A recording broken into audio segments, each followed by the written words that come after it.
But interestingly, King Tut was left out. They think Seti might have had a problem with him. So, my favorite temple though was Dendara.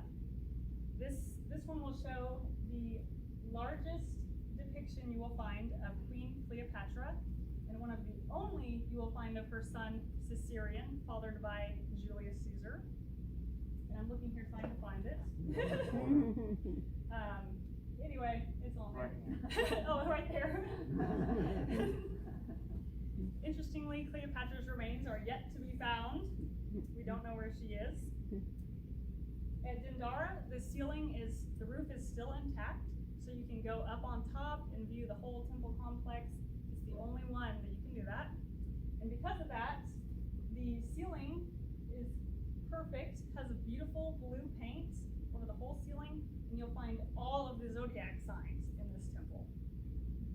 I have Taurus pictured there, which is mine. My favorite part was the crypt. It's a very tight squeeze that they tell you, our guide told us, do not go down there if you have back problems. So of course I forced Taylor in it. You'll see me here coming back out of it, all squatted down. And in the crypt you will find a relief that some people believe to be a light bulb. Others think it's an eggplant. So it's another one of those mysteries of Egypt that we don't know what they were trying to tell us. Back home in Luxor that night, we ate the Saladin feast, a huge feast served in alabaster bowls and cups, including chicken, rice, and traditional Egyptian style, like a million dips and soups, and bread, of course. For dessert, we had vanilla ice cream with mango sauce. We discovered Egyptians really love ice cream, which I guess makes sense since you're in the desert. Next, we started our Nile cruise from Luxor to Aswan, Egypt. That'll be your furthest south area, actually known as Upper Egypt. The reason is the Nile actually runs from south to north into the Mediterranean Sea. So you have upper and lower. Very kind of confusing, but on the ship we enjoyed a traditional Sufi dance. This is a dance done by the Muslim men only. You can see a picture of them here. Looks like they're kind of in dresses, but it is very beautiful. We also got pulled on stage to a belly dancer. So there's us awkwardly moving around with her. The most funny part on the ship though is we're all up on top one night and we start hearing, hello, hello, and we're all like, is someone yelling out of their room down there? So we all look over the edge and it's that man right there had tied onto our boat, on his little boat, and was selling goods. Oh my God. So he's showing a blanket there.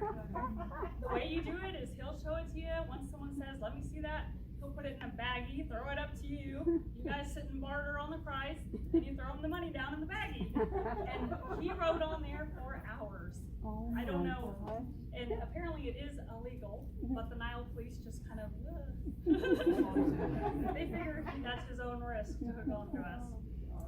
So, we arrived in Aswan, which is also known as Nubia area. Nubians are descendants from the Kushite people. The Kushites came up from Sudan. Sudan and Egypt had kind of a rocky relationship all throughout their history. Some points they traded goods, but once Kush discovered mass amounts of gold, we all know Egypt loved their gold, they headed down there and unfortunately enslaved many of the Kushites, bringing them up to Egypt. Today, Nubians are Egyptian citizens just like everyone else. They actually ruled as pharaohs themselves in the 25th dynasty. But they are very proud of their roots, and many of them still live in the traditional villages, just as they would have. We were able to visit one. It's painted in beautiful blue, most of their houses, very rainbow-like. We were able to visit a school but unfortunately no kids were in class. This was in August. But the principal told us how to speak a little Arabic and Nubian. Interestingly, Nubian is only spoken, there's no written language. Next, we went to a family home that we were able to tour. The homes are primarily made of stone, have banana leaf roofs. The floors are sand, just covered with rugs and things. Painted very beautifully though. We were served mint tea. Here I received a henna tattoo from the wife of the home. Henna is a smashed up plant that they kind of just dye your skin for about 1 to 2 weeks. Traditionally used in weddings or just other parties. Women will get the pretty designs, men will a lot of times do their palm or their feet. Now, Taylor's, the moment he'd been waiting for, came at this house. They brought a baby Nile crocodile. So there's a picture of him looking very happy. They just tied a little scrunchie on its mouth for safety. And my husband was enjoying himself so much that our guide actually had to tell him, you might want to pass it on. And he asked how much they were to purchase. When they told him $12 American, he perked up, but I had to remind him, you'll never get that through customs. So sadly, he had to leave it there, and we headed back up to Cairo. In Cairo, we were able to enjoy a little time just wandering around on our own. We tried to avoid all the people trying to drag us in their shops, but one man kept telling me, come see my body shop. And I'm like, I don't have a car, what are you I'm like, what is this guy talking about? So out of curiosity, I go in there and it's a perfume shop. For your body, yes. Oh my God. Oh! So this family makes their own perfume, grow all the flowers, all the spices they put in. They showed us the whole book, and so I was able to purchase some perfume, but I have since sadly used it all. We also found a place that served pizza in a traditional stone oven. We purchased a chicken pizza for $3 American. Wish that was the price here. The currency exchange rate is $1 American to 16 Egyptian pounds. So your money can really go far in Egypt. Yeah. And honestly, that's all I have. So I said it a little faster than. Like you tell them about the water bottle. Oh, yes, I was just thinking Yes, about ma'am. that. Go ahead, do what he said. Okay.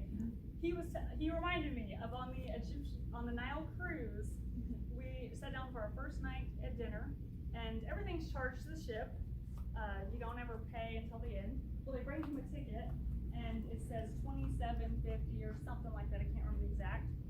And he's just staring at it for one bottle of water. And I'm like, me and the waiter are both looking at him like, are you gonna sign that? You know?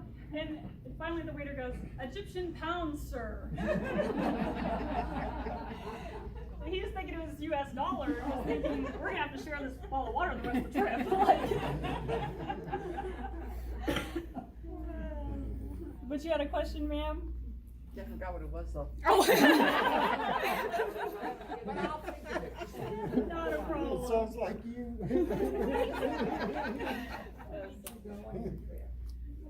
I'm sorry, ma'am? When did you go? What year? I went August 2019, last year. Yeah. Oh, I know I was gonna ask you, what did you like best? I mean, what was the most exciting thing that you saw, or was it just all? Well, honestly, it was all just mind-blowing to be in such